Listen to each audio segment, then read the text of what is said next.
Hi there, welcome to the Blueprints to Buildings podcast. I'm your host, Glen Palmer, and on this show, we interview the movers and the shakers in the world of property development and real estate. So, this show is brought to you by PropTech Metaverse Technology. It's a new way that's changing how developments are visualized, marketed, and sold that removes the need for outdated 3D models. So, we use this tech to save property developers up to 11% on construction costs and increase off-plan sales and save between 8 and 12 weeks of concept timelines. To find out more, direct message me on LinkedIn at Glen Palmer Secure or look in the show notes below. So on today's show, we have a special guest, Darwin Stephens. Now, he's a Texas-based real estate and mortgage professional with over 25 years of multi-industry experience, who's now helping clients buy and finance their home through his work at Gray Square and Direct Rate. Darwin, an absolute pleasure having you on the show, all the way from across the pond in Texas. Let's dive in, shall we? Absolutely. Thanks for having me. You are more than welcome. So let's start off with an old faithful of mine. Now, Okay. if time travel became a reality and you had a chance to go back in time to when you first started your career, all them years ago, what advice would the person you are now tell that younger self of? You know, everyone thinks about this question, right? So I wanted That's to why I break love it. asking it. Yeah, I wanted to break it down. Wow. Okay. So great question, number one, Glenn. Thank you. Okay. So what I would tell myself is this: take time out for yourself. The things you have right now will be here. It'd be just fine.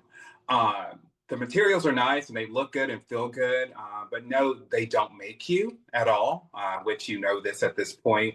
Um, have fun, but work harder more than fun, if that makes sense, right? Because you've got to Yeah. build a legacy for yourself. That's kind of work ethics. Also, don't be afraid to be alone. Do not be afraid to be alone. It does not equate to loneliness at all. You thrive very well with people, but are unstoppable without distractions. Yeah. I also would indicate save your money. So there's a couple roadmaps I would do. Save your money. I was never a wasteful person, Glenn, but I've been generous in outings, clubs, events with friends, et cetera, right? Yeah. Launch your back and ultimately follow your instincts. I would reassure myself, you're doing this and you did this, right? And you did many things right and have established many great diverse relationships. So in other words, keep up the good work, but build on it. Yeah. Yeah. Oh, that's sound advice. If I give that advice to me 25 years ago, God, who knows where I'd be now. Right. Yeah, it's a lovely question to ask. Yes. And I love the different viewpoints and the different answers on it. It's just fantastic. So Yes. Thanks. talking about Darwin, you've moved across many sectors. You were in telecom, you were in automotive, then you were in hospitality, and now you're deeply embedded in that real estate and finance. So what is the one lesson from that varied background of yours that most impacts how your clients today? So how do you take all that information that you have to help your clients today? Absolutely. Great. Another great question. These are all great questions. So I'd say with all my varied experience at many different levels, I say the leadership experience really is important to me. And the continued learning that comes with leadership, I would say, removes the stubbornness with clients' approach, to be honest with you. Mm-hmm. What that does is allows you, even if you approach with a situation that you're not quite sure how to handle or haven't had it before, your thought process of evaluation and solving the problem is already structured. So you're not going into it in fear. You're just going into it, okay, let me figure out the information. Uh, Obviously, never be too smart to learn something new.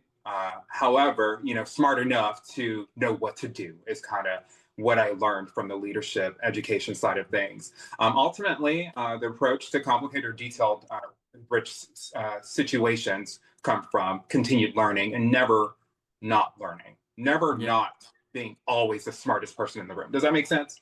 Never Yeah, being yeah. the smartest person in the room all the time. That's what I mean to say. Yeah. Yeah, most definitely. And just as an add-on to that Yeah. is, yes, never stop learning, but don't be afraid of failure, because failure Absolutely. is what makes you. You know, we all fail. We got to learn from our failures, and that what makes us, stronger people in the end. That is so solid, Glenn. Absolutely. If I had more to expound on, I would have threw that in there. Failures is a part of success. Bottom line, nobody hits Exactly. 100% every time. So absolutely, take Yeah. chances. And that's it. Yeah, take risks as well. Yeah, definitely. Absolutely. So with the housing markets, the mortgage rates, there's a load of tech platforms out there, and buyer expectations that they're all now shifting. How do you see the home buying and the financing landscape evolving over the next 3 to 5 years, say? Another great question, Glenn. This is so important because obviously with any product you have to evolve with your base, right? And I personally believe this industry is kind of the slowest to evolve. I'm just going to put it out there. Right. When I say slowest to evolve, is that we're not moving, or we haven't moved with what's going on now. For instance, first of all, let me say this: what I give you here today, and this is for your listeners. I come from a Fortune 10 high level success, sales management, performance level. So I interact with many people on different levels, and I evaluate at a different level than most people who hadn't had that experience. Okay. So I want them to Mhm. understand that what I'm giving you is sound advice, of course, and anyone can take it and run with it. But it does take a little bit more of education on the concepts I'm throwing out here if you're not familiar with it. Okay. So I wanted to put that Yeah. out there for everyone. But where were we at? So you're going to see what we call the American dream over here in America is being able to establish like your home ownership, which creates equity for you, right? Entrepreneurship, et cetera. So you're going to see many aggressive attempts to American dream on this end, right? Your ambitious side as well. You're going to see pairing to achieve, for lack of better words. So, and goal and sight. So you're going to see mortgage companies are going to get more aggressive with kind of roommate type mortgages, I would say, meaning not necessarily do you need to be married to accomplish this. The pairing up of two individuals, you're splitting the costs associated with home ownership or property ownership, and you're also splitting the rewards at the end, right? Which kind of lets you get there faster. So the mortgage industry, the mortgage companies that actually pivot, understanding where we're at. I mean, we've got roommates mid 20s and 30s living with each other in multiple 3 4 roommates. So obviously Yeah. this is an indicator of what's to come. I mean, you got to get with it. So you're going to see mortgage companies getting very smart with their financing terms, and ultimately, I mean, you're going to hear this again from me in further down, but you're going to see more evaluation on what you've been doing versus what you're expected to be able to do, meaning rental rates are now the cost of mortgage rates. And if Yeah. you've been renting at the same amount for the same years, what's the difference between a rental and a mortgage except for a down payment? So there you Yeah. go. That's kind of where that goes. You're going to see more creativity. You're going to see more business approach to evaluating and looking to stay ahead of the curve, which I'm already experiencing now with direct rate. Yeah. Yeah. And would you say that how is it proportioned between renters and mortgage owners and buyers? Is there a disproportion in the industry? Well, okay, so that's a great question. You have to think about when you say disproportion, it's kind of I see it as the inability to do something, right? Hmm. But all renters aren't trying to buy a home, so I can't necessarily say that. Some people shop for homes, like me, for instance. I had shopped. You started in the 20s, and I had to move too far out, so I canceled that mortgage, right? And then another mortgage I was looking for about 5 6 years later. Uh, my price range that I wanted to stick at, I couldn't find what I wanted, so I canceled that as well. So some people just don't want to do it because, and we'll get into that.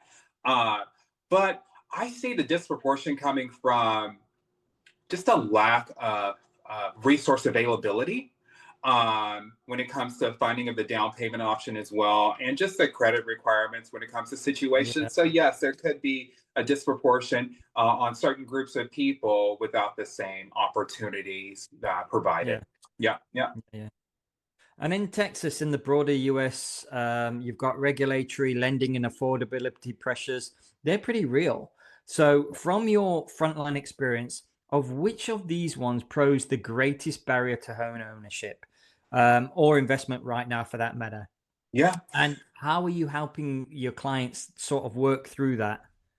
Great question. So it's going to go back to capital or down payment, depending on which role you're in. Investment, it's capital. If you've Yeah, got portfolio of homes, it's capital. If you're a home buyer, it's down payment, right? And yeah, it's not to say people don't make enough money for the down payment, but guess what? That down payment's going to monthly expenses, right? So hmm, bottom line, it's capital. Okay, to answer your question, and what I'm doing to help people is obviously with my dual license. Not everyone gets this, so I'm obviously number one most trusted a realtor in the state of Texas by Apple News Plus. And then I've also recently got my National Mortgage Loan Officer license as well. So I am a loan officer. So what I'm doing is pairing up to where, people have to feel comfortable with people they're working with to get things done. And I find people are comfortable with me and my solutions and my approach. So I feel like being able to provide both solutions, pathways is what I'm yeah, doing to help our people out. Mhm. yeah. Yep. Oh, well done. And Thank you. and like I said, people invest and people buy from people they really engage with and trust. Absolutely. It's that know, like, and trust factability, isn't it? Yeah. So yeah. Yeah. Yeah. When so Mhm. when the clients are making these large decisions, buying a home, massive investment, choosing an investment property, or securing finance, how valuable will it be to offer an immersive visual preview of the key details? So like the layout, the neighborhood, any future use before they actually commit to that investment. Oh my God, that is like very valuable. It's very important, right? I think people need to know what they're buying and how it ties into what they want, okay, and what they're looking for. Um, Definitely believe that it does require some sort of knowledge on the other end that's delivering the information, right? Yeah, Because it can be a little confusing with all the information involved with a purchase or an investment, especially if you're new to it, and then not just new to it, but also seasoned, because there's information that you don't have that their expert delivering it has, right, for you. So I think that would be amazing. What can I say? An immersive, mm, cool experience. And I think it just kind of makes the experience cooler versus just so do this, and stressful. Okay, if that makes sense. So I yeah, think it's a welcome transition. Yeah, for yeah. sure. And Yeah. I do think that with how technology is advancing, that you can get very much international investors not having to hop on a plane to go view a property anymore. They can do it in the comfort of their own home, which is absolutely phenomenal. So, given your dual role Can I in tell you real something estate, real quick, Glenn, on that? of course you can. Absolutely, if I Yeah, may. yeah. And that's why I love that question so much. I've already had, and this is, I'm just going to break it to you this way, right? So you just got it. I've already had Dubai major C-suite folks asking for this. So Yeah. great question. And it's coming. Okay? It's coming. Thank, Yes. thank you Yeah. very much. Uh-huh. So, Great question. given your dual role in real estate sales and your mortgage orientation, if there was a platform that combined that immersive property visuals with the financial sort of loan flow storytelling seamlessly, how much more confidence would your clients feel? And how much of a smoother process would that become? Another great question. I mean, you're hitting it all on the head, the nail on the head. Bottom line, when it comes to investments, not entrepreneurship, investments, portfolio homes, acquisition of properties, there's so many hands that you got to discuss your business with. You're not comfortable. Not everyone wants it, their their their bank account balance with 5 or 6 different individuals. You don't know these people, right? Not Mhm. everyone wants to discuss maybe a hiccup that might have happened to them in the past. It's irrelevant technically, but everyone asks the same question. And honestly, every time you have to go through something uncomfortable, that kind of makes you not want to go through with it. So to answer your question, Mm. please hurry up with it. It's needed. For sure. For sure. Yeah. Bottom Okay. line. no, it should only rest with one person, and then it facilitates the information necessary versus multiple hands. Yeah. Yeah. Well, Yeah. Darwin, thank you very much for joining today's show. That's it Thank for today. You know, it's always a pleasure seeing and speaking to people from other sides of the pond and seeing their different views and how they gather their information and, you know, learning from your experience and all your insights. So appreciate that. Thank you very much. And thanks to the listeners as well. Um, as a reminder to this show, it's sponsored by PropTech Metaverse Solutions, which is a new way that's changing developments, how they're visualized, marketed, and sold, that removes the need for outdated 3D models. But before I go, if people want to get in touch with you, Darwin, how do they do that? Great question. Thank you. This was awesome, by the way. You did great, and I've been on several, so thank you. First of all, my website, www.sellingdallas4all.com. That kind of branches you to all my links. Of course, my Instagram social is at sellingdallas4all as well. And of course, you can email me at closewithdarwin@gmail.com or darwin@sellingdallas.com. So many ways to get a hold of me, right? Just reach out. I'm hireable. Definitely have proven success rate, 90% list to close rate, really good with numbers and analyzing. So thank you again. It's always great to speak with you. Yeah, thank you very much. Thank you. Thanks for tuning into Blueprints to Buildings. I'm your host, Glen Palmer, and I will see you in the next episode.